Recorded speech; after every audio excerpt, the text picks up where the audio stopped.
Assalamualaikum warahmatullahi wabarakatuh. Kita akan berbicara tentang perjalanan ekonomi di Indonesia dari masa pemerintahan yang pernah berkuasa di negeri ini, mulai dari era Presiden Soekarno di masa Orde Lama, kemudian di masa Orde Baru, dan hingga masa reformasi. Pertama kita akan berbicara tentang kehidupan perekonomian di masa Presiden Soekarno atau era Orde Lama.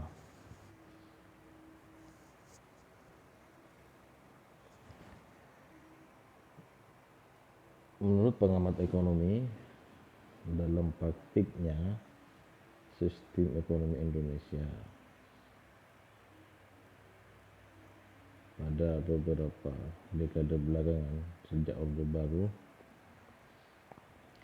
cenderung semakin kapitalis dan sangat berbeda dengan cara era Orde Lama atau era Soekarno. Para pengamat ekonomi menilai bahwa era Orde Baru di masa Presiden Soeharto, sistem ekonomi kita itu cenderung lebih kapitalis, sangat berbeda dengan sistem ekonomi di masa Presiden Soekarno.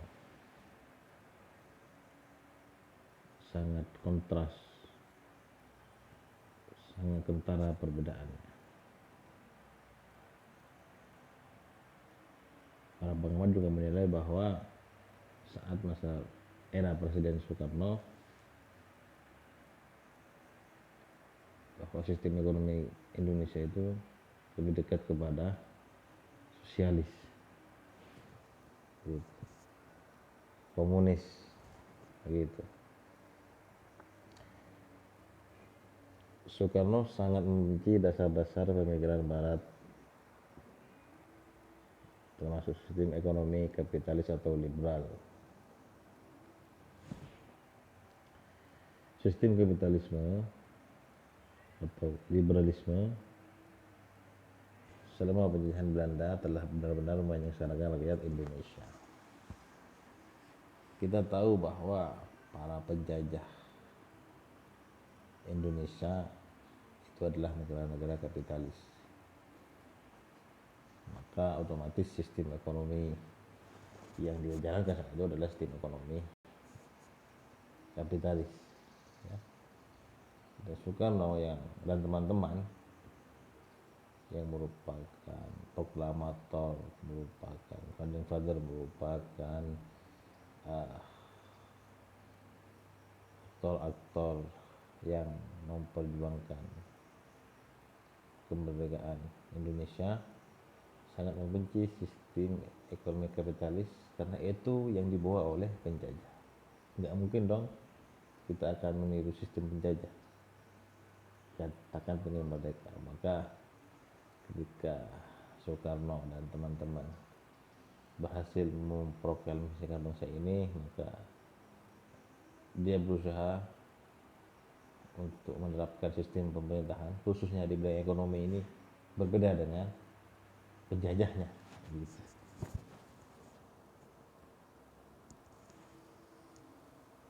Menurut Soekarno, untuk mengusir dan mengimbangi kekuatan ekonomi Barat, kapitalis atau liberal tersebut, Indonesia harus menerapkan pemikiran Marxisme, yaitu Marxisme, sistem ekonomi sosialis Marxis. Ya, karena yang sudah disampaikan barusan, Barat itu menerapkan sistem ekonomi kapitalis, makanya harus dilawan, jangan diikuti, Kalau diikuti berarti kita mengiyakan apa yang dilakukan oleh penjajah, pro kepada penjajah, maka kita harus kontra. Karena itu Soekarno ya, dan teman-teman berusaha mencari apa sih musuh dari pemikiran-pemikiran penjajah kita ini gitu. Dalam bidang ekonomi dia belajar penjajah menerapkan sistem ekonomi ini. Setelah dibaca tentang sistem ekonomi kapitalis yang dia terapkan di Indonesia oleh penjajah. Lawannya kapitalis apa? Maka Soekarno dan teman-teman banyak belajar tentang buku-buku lawannya kapitalis, buku-buku lawan dari negara-negara barat. Maka di bidang ekonomi menemukanlah dia bahwa lawannya kapitalis adalah sosialis. Dia belajar itu. Maka untuk menunjukkan kita ini melawan dia, kontrak pada dia, kita harus belajar menguasai sistem ekonomi lawannya dia. Untuk melawan sistem ekonomi kapitalis itu melawan sistem ekonomi sosialis ya, begitu. Soekarno dan teman-teman terlihat lebih kiri ya, lebih sosialis karena dia mau melawan kapitalis gitu kan. Dan di sini Soekarno menerapkan mekanisme ini adalah pemikiran Soekarno bahwa kita itu harus pro kepada masyarakat kecil, bukan pro kepada para pemodal, kira-kira seperti itu. Dan mekanisme ini didasari oleh ilmu Soekarno hasil dari belajar tentang yang paling utama adalah tentang ekonomi sosialis di situ. Soekarno menerapkan sistem ekonomi komando atau sistem ekonomi sosialis yang kala itu sistem semacam ini banyak diterapkan khususnya di negara-negara beraliran komunis seperti Uni Soviet. Sekarang itu adalah negara Rusia dan negara-negara pecahan Soviet lainnya di negara-negara Eropa Timur dan Cina. Ya. Karena semangat Soekarno dan teman-teman untuk melawan kapitalis, maka dia belajar buku tentang sosialis. Setelah dibaca tentang negara-negara yang menerapkannya adalah negara-negara tersebut, negara-negara Blok Timur. Maka Soekarno banyak belajar di sana, bahkan mencari dukungan. Ini saya dijajah oleh negara-negara Barat, tolong bantu saya untuk terlepas. Kebetulan para penjajahnya itulah negara-negara juga musuh dari negara-negara Blok Timur ini. Maka masuklah program-program sosialis di Indonesia, termasuk komunis masuk. Ya, karena itu tadi semangat Soekarno untuk merdeka, maka dia harus melawan pola-pola yang dipakai oleh kapitalis. Bahkan Soekarno juga harus mencari dukungan. Menurut teori politik wajar itu mencari dukungan untuk membantu dia merdeka. Maka dia mencari dukungan kepada negara-negara yang juga menjadi musuh di negara Barat. Gitu. Ya. Karena saat ini Indonesia harus mencari dukungan. Kalau nggak mencari dukungan, bagaimana cara melawan? Senjata kalah, dari situnya kita kalah, senjata segala macam. Seperti itu. Mungkin kalau kita buat seandainya dulu yang menjajah kita itu adalah negara-negara timur, Blok Timur, negara sosialis, mungkin saat itu pemuda-pemuda pejuang saat itu akan meminta bantuan musuh dari negara-negara timur ini, musuh dari negara-negara sosialis, musuh dari sistem ekonomi sosialis. Dia akan belajar tentang sistem ekonomi kapitalis. Mungkin seandainya dibalik soal itu bisa jadi. Ini hal wajar mencari dukungan untuk membantu dia melawan musuhnya, yang mencari dukungan kepada orang yang juga benci kepada orang tersebut, kira-kira seperti itu.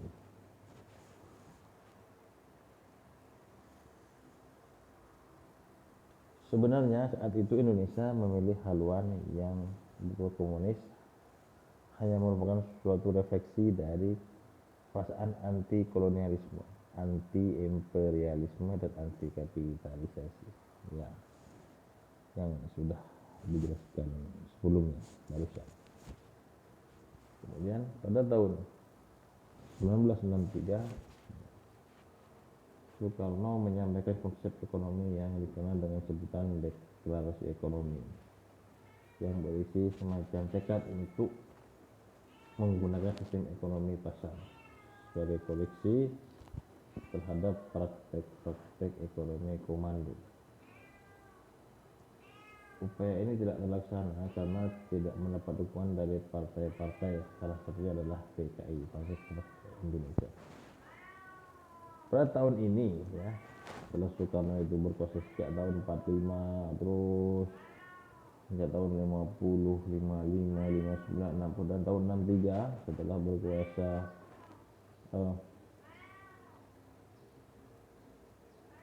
lebih dari 15 tahun kan.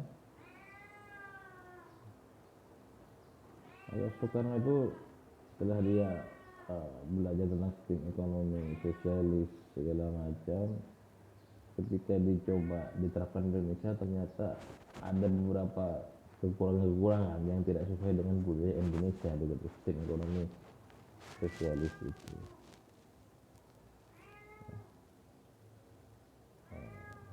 Maka Soekarno ingin merubah ya, jadi oke lah kita mau memakai sistem ekonomi sosialis, tapi ada beberapa yang nggak cocok, maka ini yang nggak cocok ini perlu disingkirkan. Ternyata ada di sistem ekonomi kapitalis, sistem ekonomi penjajah itu beberapa yang cocok untuk pola warna negara kita bisa dimasukkan. Jadi menmasukkan seperti itu ya. Semuanya seperti itu, memadukan begitu. Ternyata itu tidak berjalan mulus karena mendapat penolakan dari partai-partai yang berideologi sosialis seperti PKI. Hingga terus terjadi kemelut ya, terjadi perdebatan pemikiran serius di bidang ekonomi, sehingga perdebatan di bidang ekonomi ini meluas ke bidang politik segala macam ya.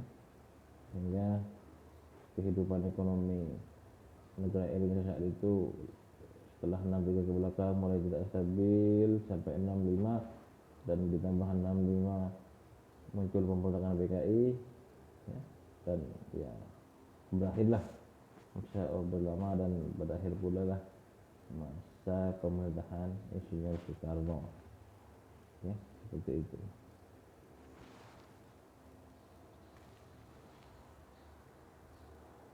Jadi begini, jadi di awal-awal kemerdekaan memang kehidupan ekonomi Indonesia itu memang belum stabil, wajar lah kita baru merdeka ya. Ibarat orang itu baru berumah tangga begitu, meski belum mapan, masih berjuang dan segala macam. Ya, semangat Soekarno begitu, ingin melawan kapitalis, maka cara melawannya dengan pemikiran yang bertolak belakang dengan itu ada berhasil karena kita nyatanya memang terbebas dari jajah seperti itu. Kemudian ya, memang di dalam UUD 1945 itu pasal-pasal yang berbicara tentang ekonomi menyatakan bahwa kita itu adalah ekonomi yang diatur bersama dengan asas kekeluargaan ya. Itu memang dasarnya dan itu sudah mulai dilakukan, walaupun di awal-awal di masa Orde Lama ini yang warna sosialis lebih nampak begitu. Dan memang belum stabil keadaan politik kita, ekonomi kita tidak stabil karena politik yang belum stabil. Misalnya masih ada agresi militer Belanda yang berusaha untuk merebut kembali, untuk menjajah kembali Indonesia. Di situ kita banyak perang-perang kemerdekaan, perang-perang pasca kemerdekaan, perang-perang mempertahankan kemerdekaan, itu kan juga butuh biaya segala macam. Jadi ekonomi kita, keuangan negara kita banyak ditaruhkan ke sana, dan juga banyak pemberontakan ya, negara-negara yang pulau-pulau, kelompok-kelompok yang ingin memisahkan diri dari Indonesia dan segala macam. Selain perang mempertahankan kemerdekaan, juga ada beberapa pemberontakan ya, dan itu juga butuh biaya. Jadi biaya keuangan negara kita banyak dialokasikan ke sana. Perang mempertahankan kemerdekaan, pemberontakan dari kelompok-kelompok, itu wajar lah. Negara kita baru negara merdeka, belum stabil kehidupan politik ya,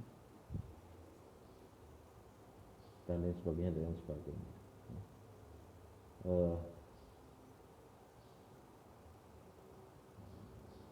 Kita juga masih memperkuat rupiah segala macam ya, negara baru memiliki mata uang baru. Dalam rangka memperkuat itu juga tidak berjalan lancar karena masih banyak terjadi peperangan. Juga kehidupan politik belum stabil, negara baru ya.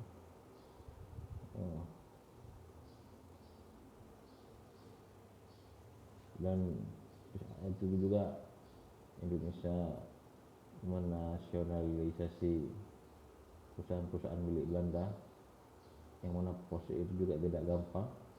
Perusahaan milik Belanda kita rebut menjadi perusahaan milik Indonesia, itu kan prosesnya tidak mudah ya. Perlu ada perundingan, musyawarah, trik-trik bagaimana di dalam perundingan itu agar kita menang segala macam. Jadi kehidupan politik belum stabil, mempengaruhi kehidupan ekonomi.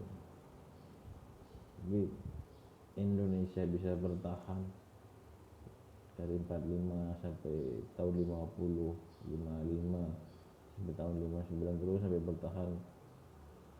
Penjajah Belanda yang berusaha untuk menjajah lagi bisa kita gagalkan. Para pemberontak yang ingin mengacaukan semangat kemerdekaan bisa diberantas saat itu sudah hal yang bagus. Negara kita tetap ada dan tidak bangkrut.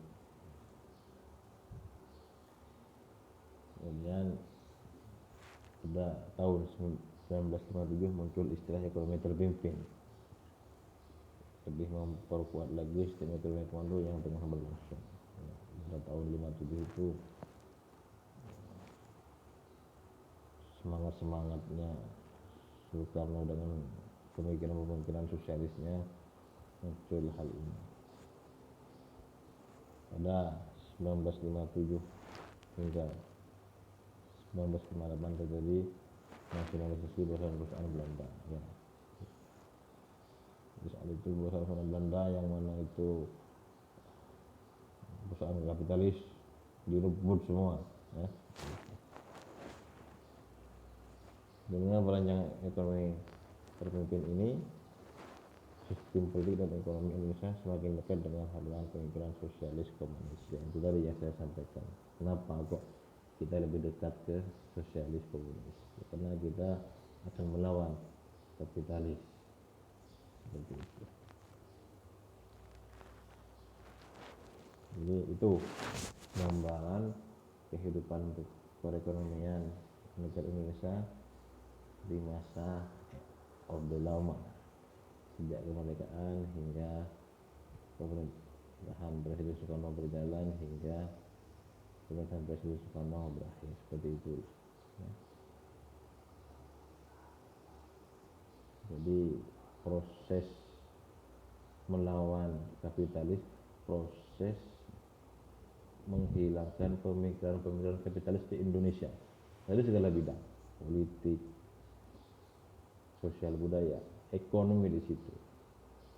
Nah, agar masyarakat Indonesia ini melupakan kapitalis, dimasuki pemikiran baru yang itu adalah lawan dari pemikiran kapitalis, adalah pemikiran sosialis. Begitu sederhananya. Sehingga berkembanglah itu pemikiran sosialis ya. Dan tidak terkontrol mengarah kepada komunis, dan ditutup era Orde Lama ini dengan perlakuan partai komunis yang memberontak seperti itu, sehingga menjadi pemicu berakhirnya pemerintahan Presiden Soekarno. Seperti itu. Terima kasih. Wassalamualaikum warahmatullahi wabarakatuh.